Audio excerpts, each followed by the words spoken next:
So, to clarify, the weeks, as mentioned in Daniel 9, verses 24, refers to the sevens of years. 7 years for each week. So 70 sets of 7 years. Thus, 70 times 7 equals 490 years. This makes it a timeline of 490 prophetic years divided into 7 months. So let's break this down. Daniel 9, verses 25 to 27, divides the 490 years into 3 parts. 7 weeks is 49 years, which covers the rebuilding of Jerusalem after the exile. Then the 62 weeks, which covers 434 years, right, is from the rebuilding of Jerusalem to the arrival of the Messiah, right? And then the last week is 7 years. It covers the Messiah's covenant confirming ministry, climaxing in his death, burial, and resurrection. So, allow me to explain the fulfillment chronology of Daniel 9:25 is best matched with Artaxerxes' decree in 457 BC, according to Ezra chapter 7. So, if you're counting 483 years, that's 7 plus 62 weeks, which brings you to AD 26, or around AD 27. Okay? The middle of the week. Let's explain this out. Okay? So, and it says in Daniel 9:27, and he shall confirm the covenant with many for 1 week, and in the midst of the week he shall cause the sacrifice and the oblation to cease, and for the overspreading of abominations he shall make it desolate, even until the consummation, and that determined shall be poured upon the desolate. Daniel 9, verses 27. I submit to you that this time happened at 30 AD, when Jesus is baptized in the Jordan River, when our Messiah was anointed. And did you know that there were all types of times, supernatural signs in the temple after Jesus' baptism that pointed to the divine favor of God having left Israel? It is recorded in the Talmud, Yoma 39b. From around 30 AD, the Day of Atonement, omens ceased to show divine favor. According to the Talmud, several signs of divine favor surrounding the Day of Atonement ceased around 40 years before the destruction of the Second Temple in 70 AD, which would be approximately 30 AD. These signs included a crimson wool thread tied to the scapegoat, which no longer turned white, and a scarlet ribbon at the temple that also stopped changing. The Talmud also notes other miracles stopped, such as the westernmost light of the menorah going out, the doors of the temple opening on their own, and the lot for the Lord now coming up in the high priest's right hand. All this happened around 30 AD. Dispensationalists, what do you do with this? Do you just think it was a coincidence? Or was it that Jesus' baptism, having happened the way that it happened and when it happened, was exactly the event that happened in the midst of the week? Because the final week already happened, right?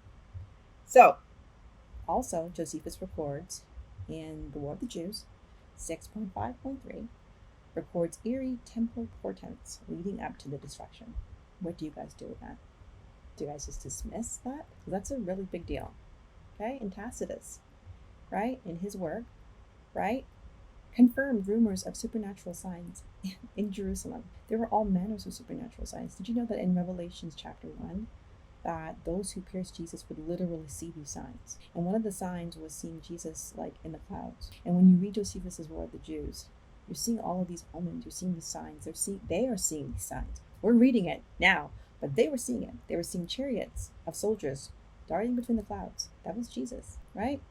Coming to judge Jerusalem. The most plausible interpretation is that the cessation of these miracles were a sign of divine disapproval linked to the baptism, the ministry of Jesus, and the crucifixion and resurrection of Jesus, as the new covenant that Jesus confirmed had made the old sacrificial system obsolete. The overspreading of abominations at least appears to me to have happened when Eleazar ben Ananias made abominations in the temple around 66 AD, as he was the governor at that time along with John Grigella. And these men were a part of the Jewish revolt against Rome. Okay? They had been killing the high priests and anyone who did not side with them against Rome. Right? The zealots left the temple full of the blood of men, which was absolutely wicked. There were a number of rebels who were causing problems. These zealots were causing the war and the overspreading of these abominations. What do you guys do with that? Did you guys even know that? So let's explain the end of the 70th week. So after 62 weeks shall Messiah be cut off, but not for himself. And the people of the prince that shall come shall destroy the city and the sanctuary, and the end thereof shall be with a flood, and unto the end of the war desolations are determined. Daniel 9:26. So, at Jesus' crucifixion, the temple veil was torn, according to Matthew 27, verses 51, symbolizing the old sacrifices were no longer needed to atone for the sins of the people, because Jesus' sacrifice atoned for the sins of the world. This is not difficult to explain. The 490-year time period started with the decree of Artaxerxes to restore and build Jerusalem that he gave in 457 BC. In 69 weeks, or 483 years afterwards, the final of the 70 weeks began from 26 AD to 33 AD. Okay, so that's 7 years. In 33 AD, our Lord was crucified, buried, and resurrected. And the prophecies of Matthew 23:24, the prophecies of 1st and 2nd Thessalonians, and the seal and trumpet judgments, right, of Revelations 4-11 were fulfilled by 70 AD. When the Roman armies led by Titus, the prince and son of the emperor Vespasian, okay, Titus destroyed the temple and the city of Jerusalem, and thus Titus ended the war. Desolations were determined according to Daniel 9, verses 26. Okay?